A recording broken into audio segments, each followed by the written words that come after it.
in the shed, me lovely little shed. Might as well get a Chesterfield toilet in the shed, me lovely little shed. Might as well get a Chesterfield toilet and the bed. So, hi guys. Do you want to just introduce yourselves and just say how we know each other? Kia ora. So, my name is Raika. I'm married to this handsome gentleman next to me.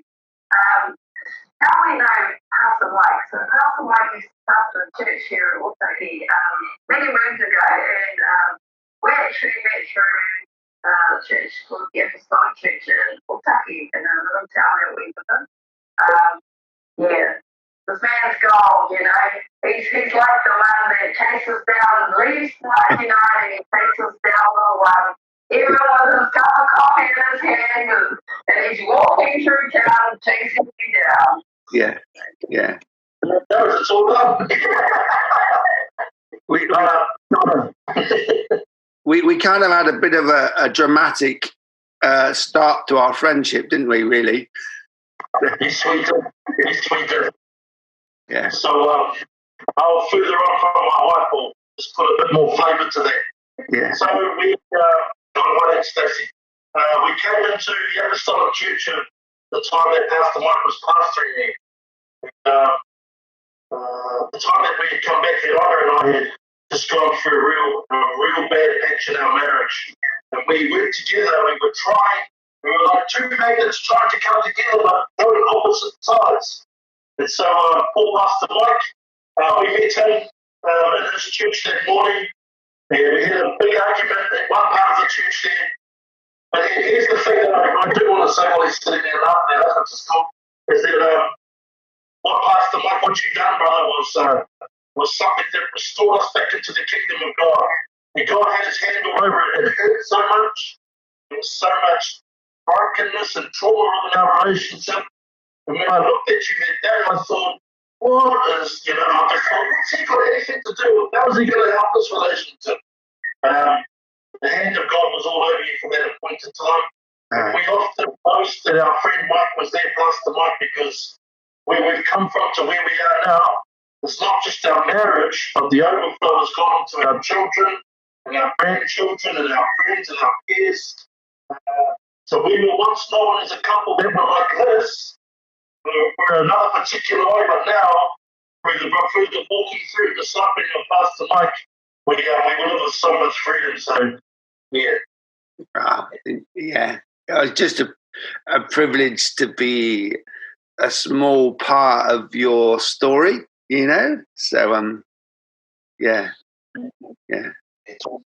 Because when I met you guys, it was a dark season for you guys, but you just had a warmth about you. Do you know what I mean? Like in all of it, I was like, there was just there, and your passion for your people. That I wonder how many Stacey and Hirainas there are in New Zealand that keys. This is all getting a bit prophetic now straight away, but keys to your culture. But because you don't come in the middle class white kind of package that most pastors are looking for, are getting missed. And you guys are absolute gold. You're diamonds. So. Thank you, Brother Mike. Thank you, Pastor Mike. It's a beautiful thing that you bring that up, because I think that season in particular, in those years that had passed, what you're saying there, that's exactly how we felt. We felt that God had something for us. There was frustration because there's stuff going on between us. And then we're also looking from our end and looking at what the example of, church pastoring or church leadership looks like. And although we knew that we had the stuff, it was like miles away from our hands, because for lots of reasons, we weren't mature. There were things God was still doing with us. But that was a real thing for people in our case at that time. There's a lot of diamonds in the rough. And it's interesting that God will choose the very least, whether it's not our capabilities or our eloquence of speech or whatever it might be, he'll use the very least that he might be glorified through it. Yeah. So we've taken a few poundings to learn those things. But yeah, it's like just jumping in there on what Stacey is saying too. It's like you've got to go through the guts to get to the goal. Yeah. That's a perfect analogy of what God was doing in our life. Yeah. I understand the analogy of the diamond in the rough, right? But I kind of don't like it as well, because it's a demeanor to, like, at that point, your lives were really traumatic, but you were still raising. How many kids did you have then? 6, 5, 8, 15, 10. 10. we still hit them all in.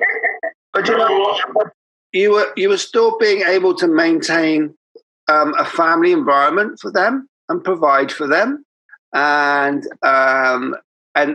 all credit to you guys. You're still together, and your family unit is still together. So I to say a diamond in the rough, I think is I don't like the term. You guys were going through stuff.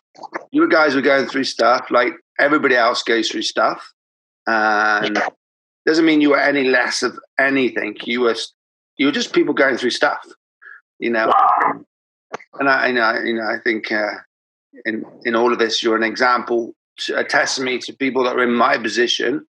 Is don't ignore the people that are going through stuff, and I think for the next season of church and what's going on in the world, where we aren't going to be able to meet in groups of more than 40 or 50 for the next, it's the people that are going in stuff that still have a call on their life, that as pastors, we need to start getting around, because they're going to be pastoring the next group of 50. So, yeah. Come on, Pastor.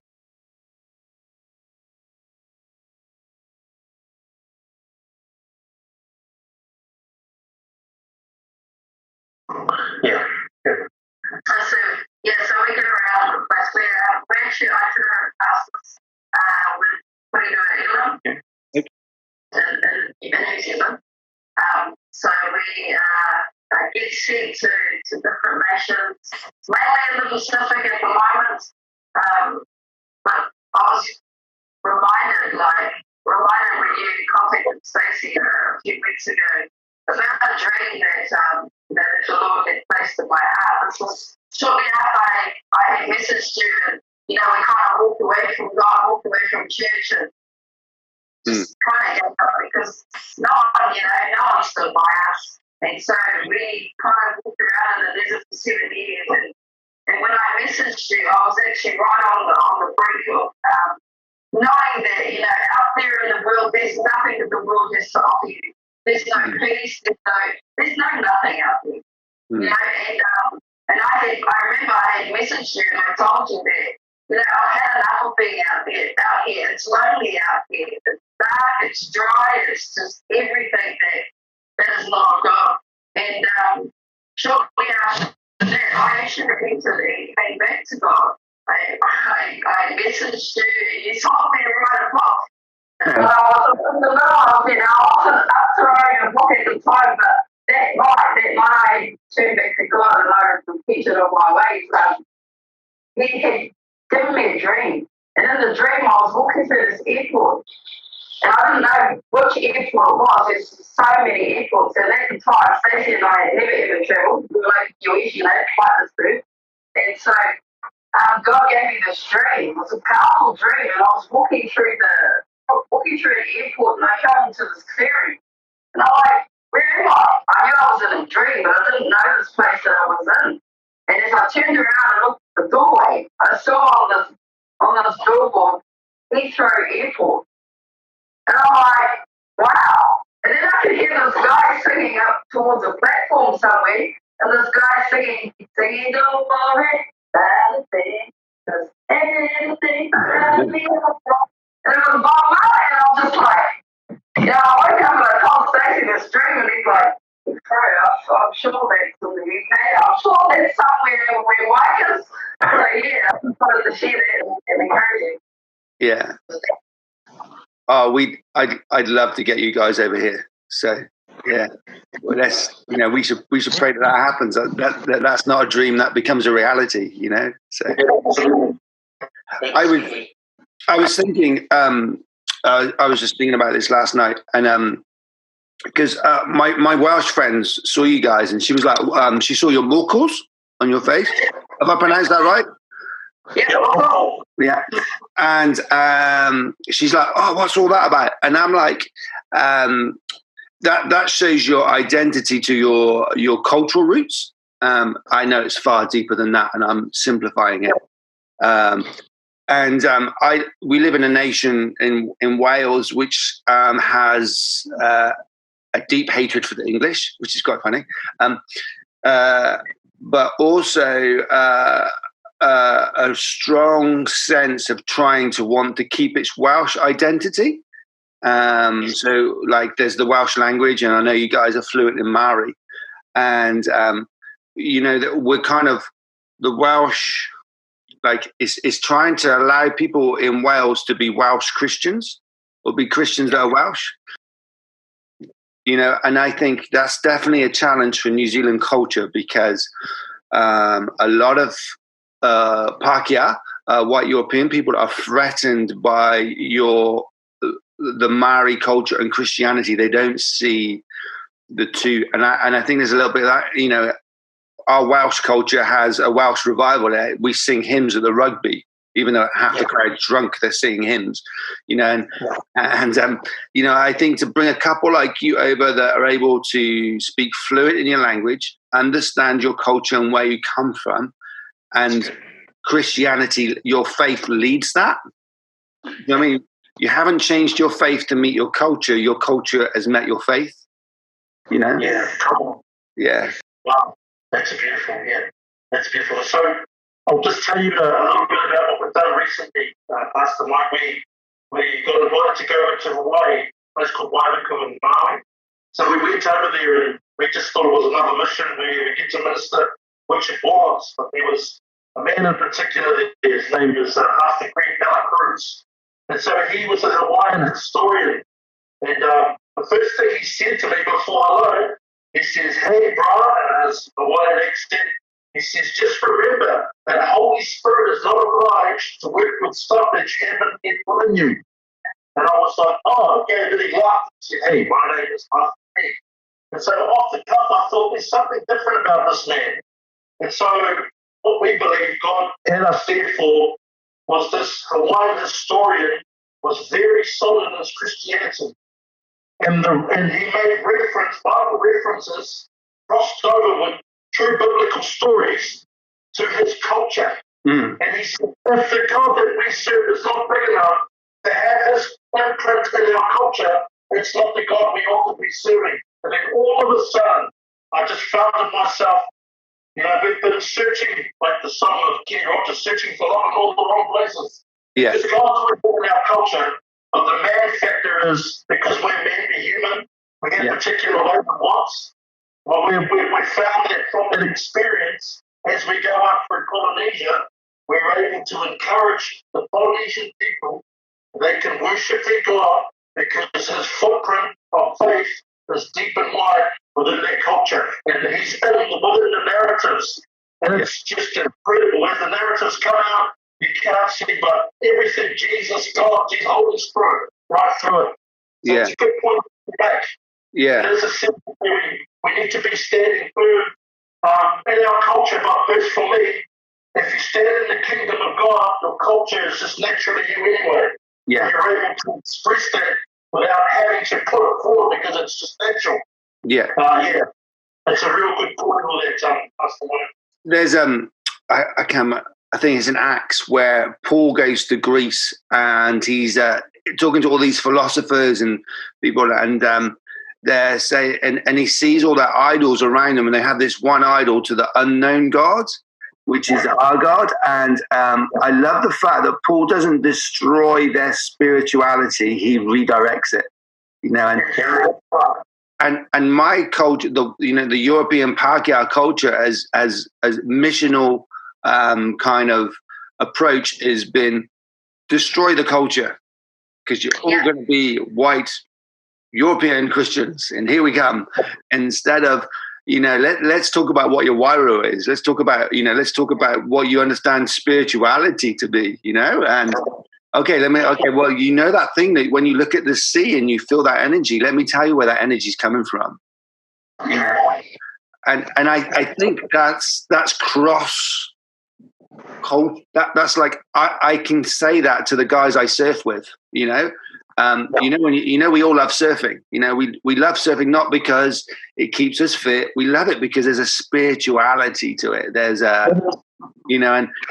when you're bobbing up and down and it's a perfect day and the sun's setting and you just get that warmth from the sea. Well, that's from God, and I think that's what young people, they're looking for spirituality, but we need to redirect it, not crush it. Yeah, it's so good. Yeah.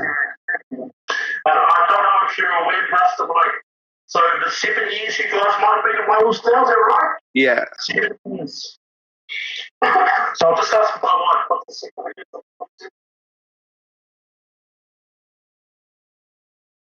Number 7, number 8 is new beginnings.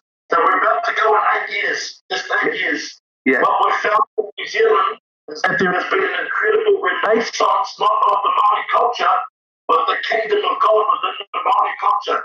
Yeah. It's just exploded in New Zealand. And for a time there, the Caucasian, the Pākehā people were worried. Yeah. But all of a sudden, God thought about peace, that we're co-laborers in our country. Yeah. Surely everybody, there are people in there that know who are in it from different sides, but I mean, we're sitting together as a unified body than rather 100 different denominations, worshiping God together, fellowshipping together, praying together, ministering together, being harvest hands together. It's never been seen in our nation yet. Yeah. It's continuing to grow. It's continuing to grow. Yeah, absolutely. So it's an incredible thing that's happening. Because I think your Maori culture has the keys for the next season for church, right? Because post coronavirus, looking at it purely practically, right? We aren't going to be, and I know it's probably the same for you, we aren't going to be able to meet in large groups probably for another 2 years, maybe. Yep. So the one things that your culture is very good at is doing a gathering of you can do mass gatherings, but you do the small gathering well, of 20, 30 people and a guitar and good food. And you create an environment of a family, a whānau within that. And, you it's to explain that to Auntie Hira or whoever,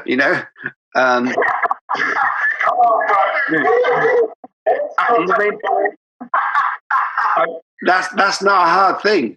If I said to Auntie Hira, I want to do a gathering on the marae of 20, 30 people and I need food and good music and we're going to preach the gospel, she's like, yeah. That's not new.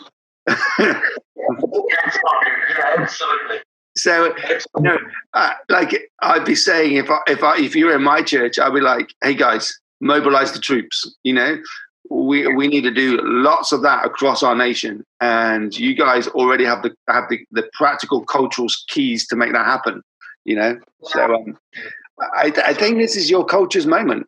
There's a book of ex-blueprint within our culture, Indigenous people. Yeah, because that's how we live. Is we get together, we share our positions. No one's in one. There's that stuff. It's not most of us, but it's a God DNA. I think. Yeah. And Indigenous people. Even the fact that if you go to a meeting, you all have to go around and introduce yourself, don't you? Yes, you do. Where have you come from? Who you related to? And that's not out of just being nosy. That's out of a sense of giving you belonging straight away. Absolutely. You're giving a part of yourself. Yeah. Absolutely. So I'll probably get into trouble for this from all my white New Zealand pastor friends, but hey, stuff them. Maybe this is a season where the Maori culture leads the way and the white European culture follows. Maybe, but anyway.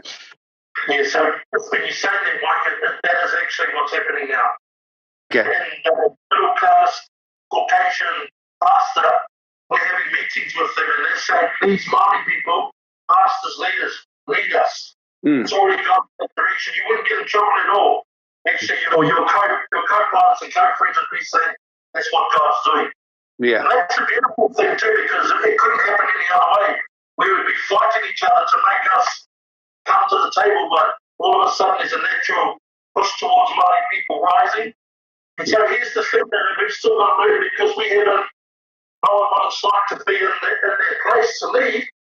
And maybe the Caucasian pastors haven't been in a place of being there. We're still working up the ground in between, but there's so much grace there. There's so much to say. We don't know, but we're doing this together, and we've got to learn. Please have the grace with me, and I want to have as much grace with you. Yeah. It's a real cool space in New Zealand at the moment. And just remember, you as individuals and you as a culture have a right at the table. Yeah, that's right. Don't come with an imposter syndrome where you think we shouldn't belong here. No. You belong there. Yeah. Yeah. You probably built the table, so You got it. That's the reunion of the mind. That's awesome. I know, it's very years. You should be sitting at the table eating. yeah. Just watch out when the mongrel mob president becomes a Christian. And the highwayman or whatever it is. Those are great leaders, just leading the wrong organization. Come on, it's just absolutely. We're looking at some of the groups in particular that you're talking about, and they quite often put on Facebook or YouTube what they believe in, their way of living, and I just see everything that's missing in there is the name of Jesus. Yeah. And that's it. Yeah. And everyone wants to belong. Yeah. It's incredible. Well, you remember the young lad Corey? Yes. So when he went to give back his patch to the mongrel mob in Napier, the president left him alone and said, as long as you stay involved in church, I'll leave you alone. Yeah. You go away from church, I'm after you. But you stick with church because, you're a liability to us. So go and get your life sorted out and get in church, So, yeah. That's become a household story now, not just Corey's, but right across the country. Hundreds, if not hundreds, thousands of band members, whole families are coming to the Lord. Yeah. There's such an increase of pressure in all life nowadays. Yeah. Band members are exempt from that. And they're getting older, and they're seeing their children and their grandchildren are going along, and they start asking the questions, what is truth? What is happiness? Yeah. It's a phenomenal time in New Zealand and for the world. Yeah. And I'm not sure if you ever met my friend Pat Sparrow from America. So so he oversees me now. He's my movement supervisor, whatever. Yeah, basically he's my dad. But we were talking the other day about this is the big refresh, and I almost talking with him and his son. I don't want to rush this season because at the end of this we have to do things differently, and there's a new blueprint. This is the moment of the great small church. So the house church, the Acts church, we needed all. I'm not just the last season. I'm not being negative about that, but the new season is the small church. It's the gathering of 30, 40 people with a guitar and, giving people a go that we probably wouldn't, and just saying, hey, gather people. We'll resource you. We'll give you what you need. We'll cover you in prayer. Have a crack, So, because we're all gifted. We're all gifted. It's not just we're all pastors, all worship leaders. It's there. So yeah. So good. So what can we be praying for you guys as a church?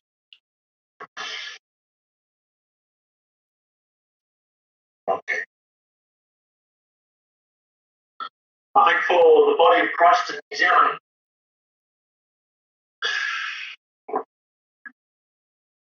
for us as a church,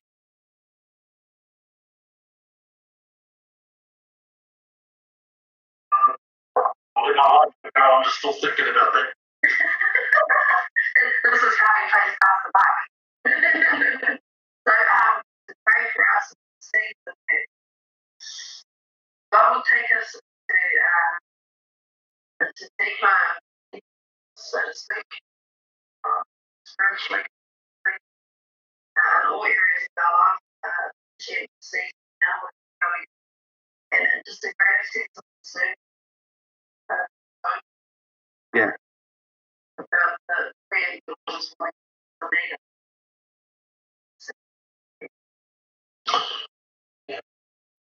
Even Pastor Mike, if you guys can pray for the harvest hands.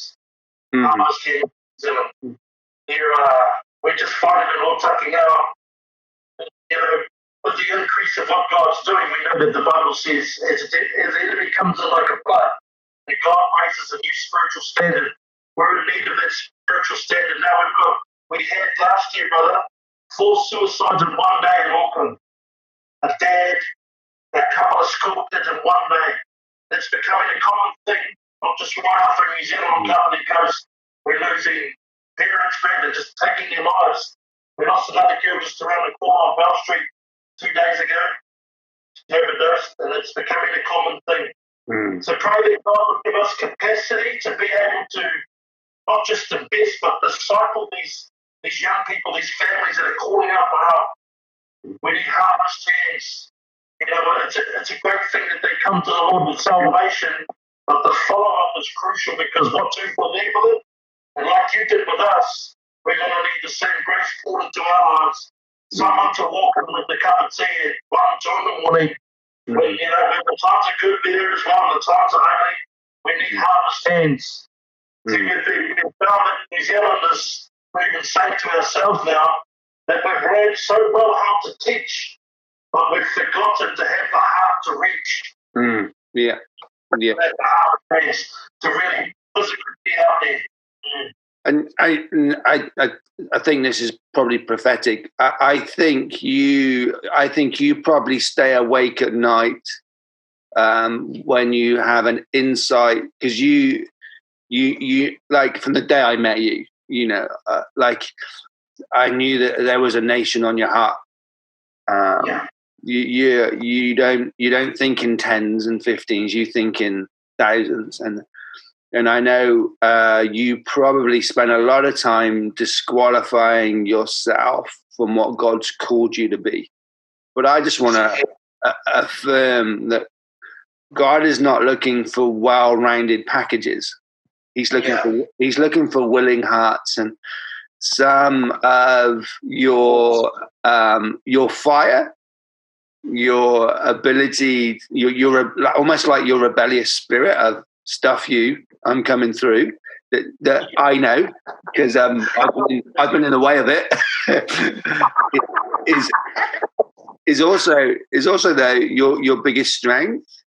You come with a lot of strength in a very gentle package, and let me tell you, Stacey, you're meant to be here. Okay, so when that little voice comes in your head, you're meant to be here, and the dreams of the thousands, the dreams of islands turning, of Polynesian nations turning, and they say this couple Stacey and Hiraina came. That's not you being big-headed. That's not you. That's God-given dreams, and I really feel that for you guys in this season, there's going to be someone from, I'm not sure if it's in New Zealand, but a Polynesian pastor who's probably in their 70s or 80s, who is just going to put their arm around you and say, come on, son. I had the dream, but you're the Joshua. I'm the Moses and you're the Joshua. You're taking these people into the promised land. So I think it's a couple, but I know they're going to be elderly. You need to hook up with them big time and allow them to challenge you, allow them to annoy you, allow them to do all those things, because they will, the harvest is there for you. So. Wow. Amen. We receive that. We receive that. it's confirmation as to what's just happened in the last month.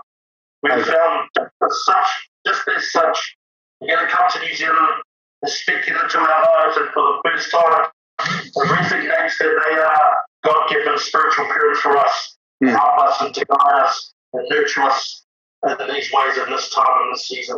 Yeah. And it's all right on. Praise God.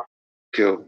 It's so cool. Thanks, Pastor Mike. And do you know, for me, when I was 8, I had a picture of becoming a nurse and nursing and going to this place where, you know, at the school next to the church, they've got the little Maori hut outside.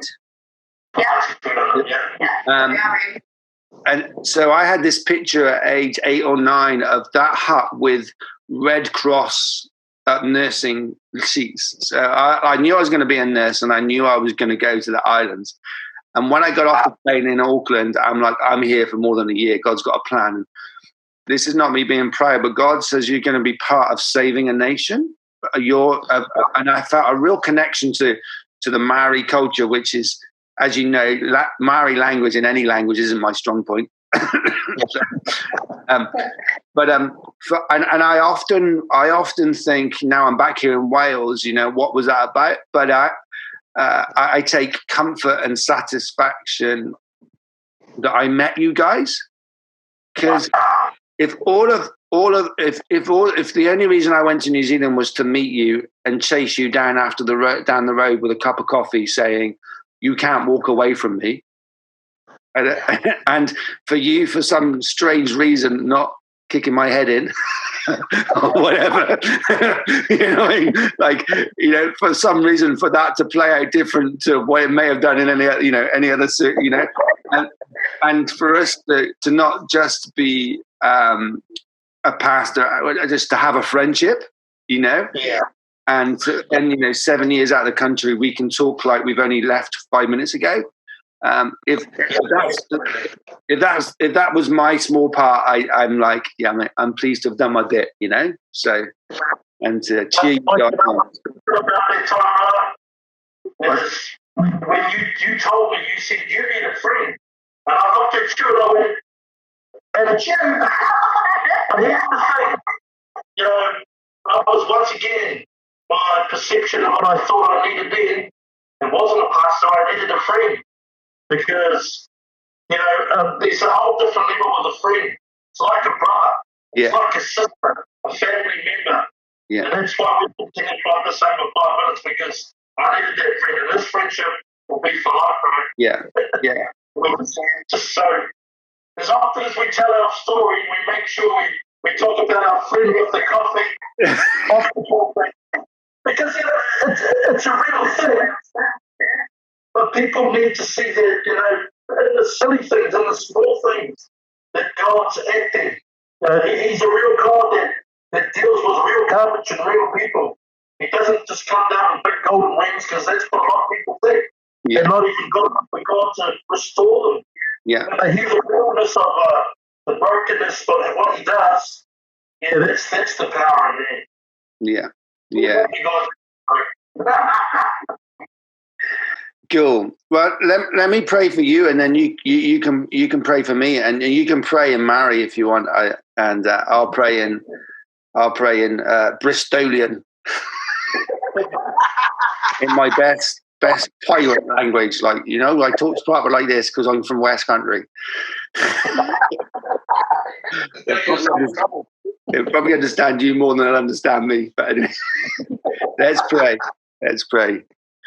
Yeah, Lord, I just thank you that even though we're on other sides of the world right now, we can still have a prophetic moment that your Spirit can be working in Otaki in New Zealand and in Newport in Wales. And Lord, I thank you for these guys. I thank you that your hand is upon them. And Lord, I pray for Stacey as he leads his family and leads these things ahead, that you would be able to give him confidence in the call that's on his life. And Hiraina, for the women that she's going to meet and she has met, that she's going to bring a message of restoration. And Lord, I even pray for their creativity. I thank you for their musical talents. I pray as well in all of this that they would write songs, that they would write songs that would change a nation, that when people hear them on YouTube or wherever they would be, that they would resonate. And Lord, I just pray for protection for them. I pray as they're in a season of transition with the kids and all of that, that wherever you feel that they need to be, Lord, that you would give them a house. I pray that you give them a house that's beyond anything that they could ever dream of.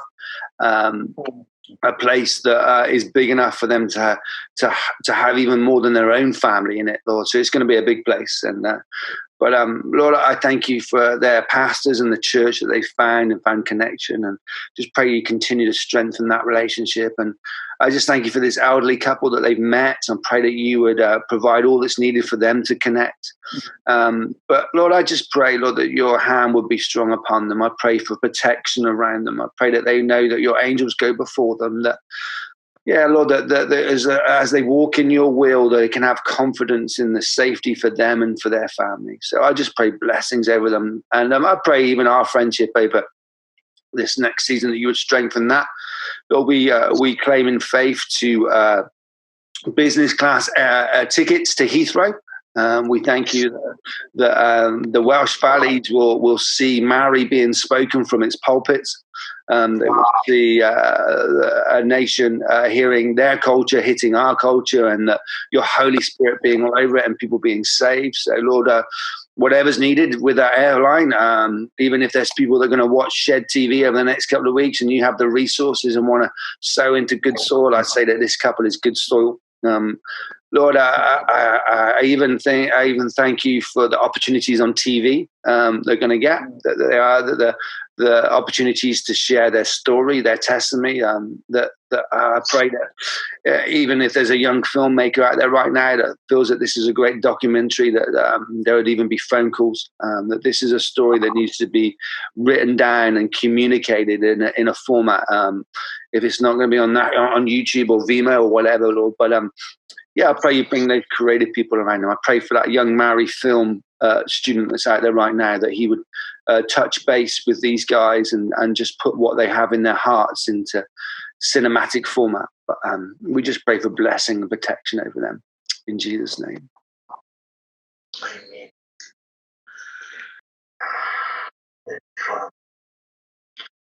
E te atua ki nei te tuku whakawangi te kia koe he mau tiri manaki taka ko te kura mai kia. Nei mātau o ponunga o tamariki. Te whakawhetai ana kia koe o pai ki roto i o mātou whai. Te whakarohi e ki tēnā o tātou, o Pastor Mike, Pastor Helen, tamariki. Whakakahangi a rātou i tēnei wā. I tō rātou mahi te hae. Aka nui tia tōna ngā kau, a te hunga rawa kore rātau e noho mauiwi ana. Rātau kei ngā titi. Rātau e kauri ana. Tō reira e te papa. Nei anō ngā kupu, ko hore nei mau, e a whakaora ai, ka mahi o tō mātou nei. I roto i tō waihuata. Kei te hai tō te ngā kei katu kua. A maua nei hoa, kei te ora pai, ia me tōna whāna ki Wales. I roto i tōi hata.